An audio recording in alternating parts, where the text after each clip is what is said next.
Mirko De Girone, tecnico del Viareggio, doveva essere una pista difficile e il Viareggio torna con un risultato positivo, penso. Sì, è un risultato positivo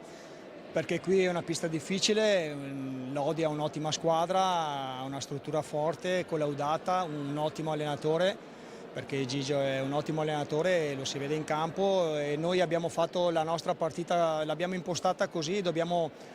fare delle partite in queste piste di sofferenza, di cercare di strappare qualche buon contropiede. E al primo tempo soprattutto abbiamo sofferto un po' troppo il pressing, poi nel secondo tempo al di là dei gol forse abbiamo creato qualcosina in più, poi sono subentrati l'infortunio a Romeo e l'infortunio a Enric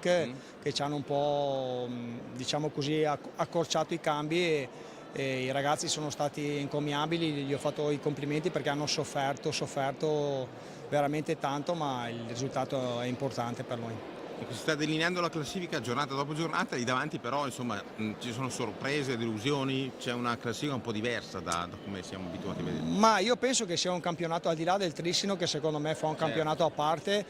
penso che sia un campionato duro perché è molto equilibrato, sta facendo molto bene anche il Grosseto, Sì. sta facendo sopra le aspettative il Forte dei Marmi, il Valdagno, un ottimo collettivo, il Monza non ne parliamo, quindi come vedi punti deboli in questo campionato al di là del Breganze che è ancora fermo e il Giovinazzo che comunque sta esprimendo comunque un buon hockey, punti deboli non ce ne sono, quindi ogni partita è a sé.